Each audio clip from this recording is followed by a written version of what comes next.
Ser podcast.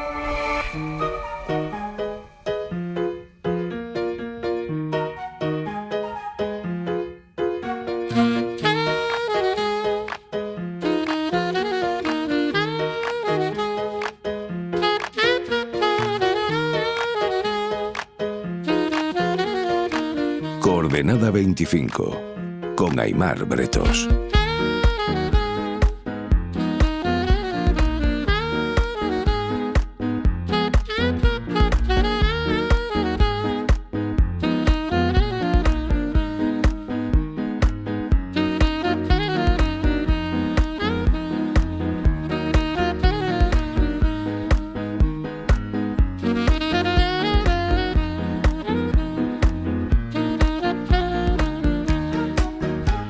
Andrea Ricci, buenas noches. Buenas noches, Aimar. ¿Cómo estás, Andrea? Muy bien, gracias. ¿En qué momento Hungría se convirtió en el campo de batalla de una guerra ideológica global, que es lo que hemos visto estos últimos días? Y ayer se libró, se terminó decantando, pero es a lo que hemos asistido, ¿eh? Sí, impresionante. Bueno, ¿en qué momento? Hace mucho, yo diría, hace ya bastantes años. Y esto es una ilustración de cómo en las guerras ideológicas pasa como en las guerras militares, ¿no? Por distintas razones, en ese caso geográficas, orográficas, pues hay lugares que de repente se convierten en campo de batalla central. Y con Hungría pasó esto, ¿no? ¿Y por qué pasó? Pues porque varios de los grandes protagonistas de lo que yo suelo llamar la era de la revancha, pues vieron en Hungría un terreno privilegiado. Lo vieron así Putin desde hace mucho, Trump en su momento y ahora a su regreso, creo que China también, Israel con Netanyahu. Y lo vieron así porque vieron en Hungría el lugar donde cristalizaba la mejor opción para frenar, paralizar, fragmentar, romper la Unión Europea, que es para todos ellos un adversario o hasta un enemigo. ¿Tú crees que Magyar, el ganador de las elecciones, el futuro primer ministro, ha conseguido crear o ha conseguido fabricar una voluntad de rebelión ciudadana ante Orbán, o nos estamos equivocando de coordenadas? Pues yo sí creo que ha conseguido espolear un sentimiento de rebelión. Y al respecto me parece significativo recordar que este año se cumplen 70 años de la famosa rebelión húngara, que fue aplastada por los soviéticos en aquel entonces.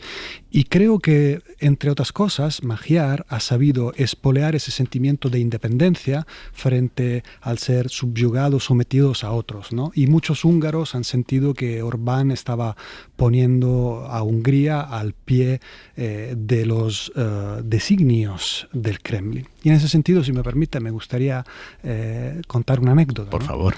Porque aquel movimiento del 56 es precisamente la base de inspiración de una obra que para mí tiene una enorme relevancia literaria y política, que es El Barón Rampante. Y esto es muy interesante porque Italo Calvino, el autor, en aquel entonces vio con espanto esa represión rusa, ¿no? Que quería subyugar a los húngaros, y reclamó al Partido Comunista Italiano que tomara las distancias definitivamente de la URSS. El Partido Comunista no lo hizo. Entonces él se salió del partido y después publicó esta novela que empieza con esta escena magnífica del joven barón Cosimo, que con 12 años a sus padres, que son un poco el ejemplo del ancien régime en un lugar de la Italia sin definir de finales del siglo XVIII, le quieren dar de comer caracoles a mediodía, ¿no? Y el niño dice no, no y no. Y esa es la rebelión de Calvino, la rebelión que intentaron los húngaros esa vez, y una rebelión que hubo aquí con una enorme movilización de la sociedad civil frente a este señor de tendencias autoritarias, corrupto, y que en el fondo estaba vendiendo Hungría los intereses de otro país, pese a presentarse como el gran defensor de la nación húngara, ¿no? ¿Y a qué intereses a responder ahora Magyar por los mensajes que está emitiendo? Pues naturalmente es una incógnita, ¿no? Y tratar de especular sobre lo que hará es un deporte de alto riesgo. No obstante, podemos fijarnos en las primeras señales que ha emitido, en las cuales ha dicho cosas de interés. La premisa que hay que tener en cuenta es que evidentemente él es el estandarte de una coalición muy amplia. Él tiene una historia personal clarísima, señor de derechas, viene del mismo partido de Orbán, como sabe muchos, pero al mismo tiempo sabe que está ahí con esos votos también de liberales, de progresistas, que de hecho los partidos, muchos han incluso renunciado a presentarse. Con lo cual tiene que responder a distintos intereses, creo que es consciente, ha manifestado antes un europeísmo claro, está a favor de la Unión Europea y además ha dicho cosas interesantes, más claras de lo que hizo en campaña con respecto a los derechos. Y esto es fundamental. Y por ejemplo se ha referido hoy a la necesidad de que Hungría sea un país en el que no se castigue a nadie por pensar distinto de la mayoría y desde luego a nadie por amar a alguien de forma distinta de como lo hace la mayoría, que es algo fundamental en un país homófobo y represor como Hungría.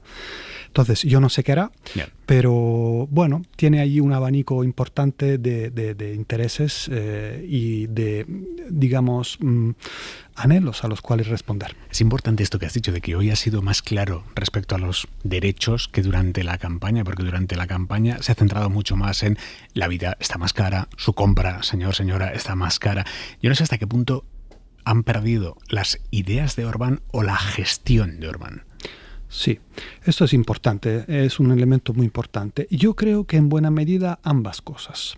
Entonces, desde luego la gestión ha perdido. Una gestión que ha sido considerada por la mayoría de los húngaros como corrupta, ineficiente, que ha entregado, como decía antes, a este país a los designios de Rusia, ¿no? Pero al mismo tiempo, si bien el ganador viene de ese mismo partido y es desde luego un señor de derechas que en algunas áreas promete un cierto continuismo, como por ejemplo en área migratoria, creo que sería un error creer que no han perdido las ideas de Orbán. ¿Por qué? Porque hay áreas claras en las que sí ha perdido.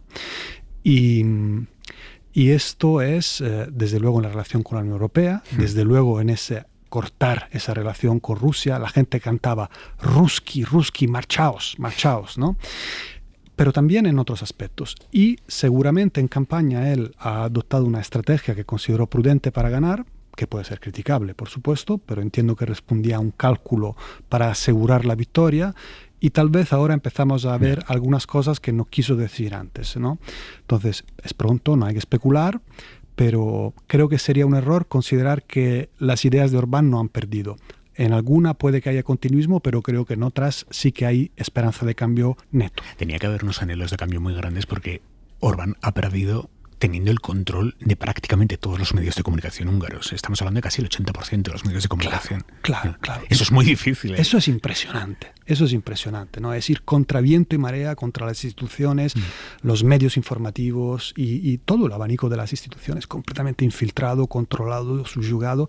Y por eso sí creo, por eso te cité esa anécdota de la rebelión popular del 56, de Calvino, del varón que dice no y no se quiere comer los caracoles. Entiende que eran caracoles, el pueblo lo entiende, por una acción eficaz de este líder y de muchos otros que la sociedad civil han hecho una labor admirable que debe ser estudiada para entender cómo se puede hacer una guerrilla, ¿no? Una guerrilla política, por supuesto, no violenta, política, en frente de fuerzas regulares, opresoras, como aquellas del urbanismo. Lo han conseguido y han conseguido espolear ese elemento fundamental de la vida colectiva, que es que cada uno entienda que su esfuerzo cuenta. Salir de ese punto de la resignación, del punto de la indiferencia, peor todavía, del creer que, en fin, que no se puede. Bueno, pues hay posibilidad. Hay una cuestión, hasta el último día de campañas éramos muchos los que estábamos esperando, decíamos, a ver en qué momento aparece la injerencia rusa, ¿no? Porque hablamos mucho de injerencias rusas en este caso, o ha habido una incomparecencia o una ineficacia en esa distorsión, en esa agitación desde Rusia. Sí, yo creo que lo segundo, ineficacia. Lo han intentado, pero esta vez era imposible. Era imposible. Venía demasiado poderosa la ola. Era un tsunami de indignación, de ira, de voluntad de cambio, contra el cual no han sido esta vez suficientes las triquiñuelas habituales. Era demasiado ya. Y entonces ha sido ineficaz. ¿Y Trump y Vance? O sea, quiero decir, Trump mandó allí a su vicepresidente a hacer campaña, falta unos días en las elecciones. ¿Esta gente ya no suma, ¿o? Yo creo que no suma. En Europa no suma porque el nivel de desprecio hacia el trumpismo es tan profundo y amplio, porque excede por completo el entorno del ámbito progresista liberal. Yo creo que incluso en sectores conservadores hay un auténtico desprecio hacia esto. Y entonces yo creo que algunos líderes del segmento ultranacionalista europeo que han sido hábiles y lo han entendido, yo creo que Le Pen y Meloni han empezado a recoger, se han ido alejando en los últimos meses, ¿no? Orbán no lo captó.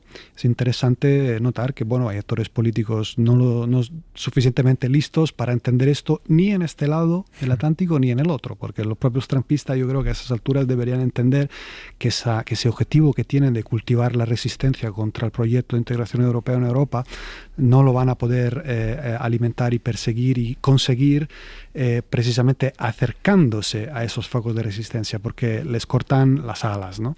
No lo han entendido y han pagado un precio. Yo creo que eso va a ser una constante. Sobre alas, es verdad que una golondrina no hace un verano, pero no sé si crees que se está abriendo un proceso de reflexión incluso entre los votantes más ultras, quiero decir, incluso entre votantes más antisistemas, por llamarlos de alguna manera, que estén empezando a ver en Trump, en Putin, un peligro, que digan, oye, por ahí no, o sea, internacional ultra, que hasta ahora nos parecía medianamente sexy, un antisistema que nos ponía, pero por ahí no. Sí, yo creo que sí que hay un proceso de reflexión generalizado que entiende el significado del putinismo y del trumpismo.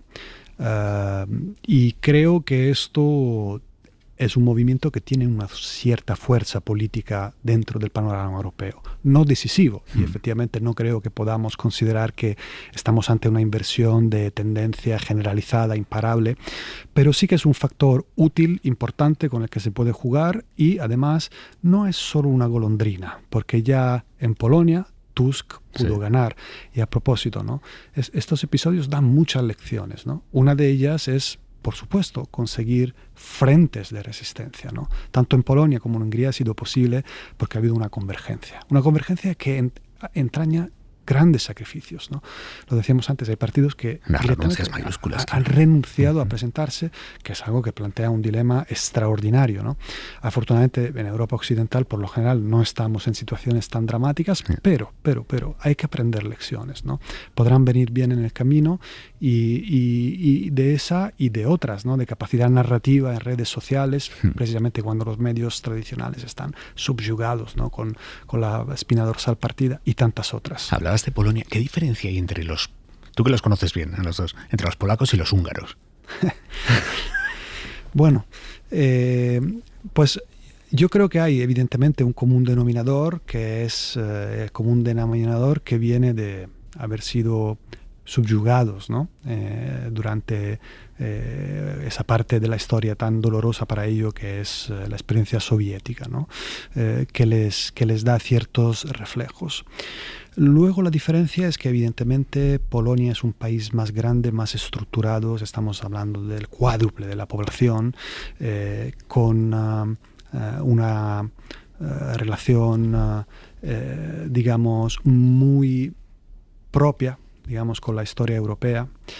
Y creo que esto marca su camino. Y es un país que ha sabido aprovechar de forma estructural mucho mejor el nuevo entorno. Su economía ha ido creciendo de forma muy sostenida a lo largo de estas últimas décadas.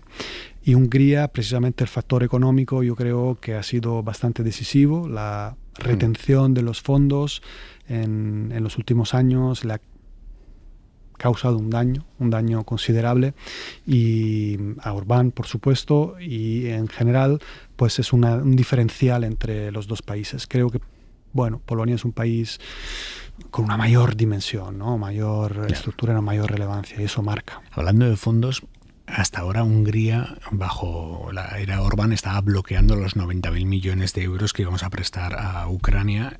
Orbán lleva diciéndoles a los húngaros desde hace ya años que Ucrania es el anticristo y Zelensky más. Ese paquete de 90.000 millones de euros, ¿tú crees que el desbloqueo va a ser rápido? Yo creo que sí. Yo creo que es bastante razonable pensar que el nuevo gobierno húngaro permitirá que el préstamo vaya a puerto, porque tienen un enorme interés en conseguir el desbloqueo de los fondos que Hungría tiene que recibir. Esto es como un elemento sustancial. Y que son fondos que Europa le tiene bloqueado por no respetar los derechos humanos. Eso es, son unos 18.000 millones del presupuesto europeo que están bloqueados, y además hay otros 17.000 millones a los que Hungría podría tener acceso, que son ya no fondos, digamos, propios del presupuesto, sino préstamos a los que se puede acceder en el marco del desarrollo de la defensa europea. Todo esto está congelado y el nuevo gobierno necesita obtener ese dinero precisamente para enseñar que el cambio tiene sentido, que se inyectan recursos nuevos. Y por supuesto Bruselas no va a abrir los cordones de la bolsa hasta que no sucedan algunas cosas clave. La primera es ese préstamo a Ucrania. Hay otras cosas. Sanciones, nueva ronda de sanciones a Rusia y evidentemente las señales de un viraje en términos democráticos, reforma del sistema judicial y otras cosas. Va a ser un camino gradual, pero los nuevos ganadores disponen de la mayoría de los 2/3 que le pueden hacer lo que les dé la gana. Hacer lo que les da la gana, cambiar la Constitución, con lo cual se espera y se les va a reclamar una corrección profunda de rumbo. Lo primero, que permitan que la Unión Europea erogue ese préstamo, en el cual, por cierto, Hungría no participa. Entonces era un chantaje increíble de Orbán. Y entiendo que las instituciones europeas tienen mucho interés en acompañar rápido este camino para demostrar, no solo a los húngaros, sino a todo el mundo, que este tipo de virajes salen bien.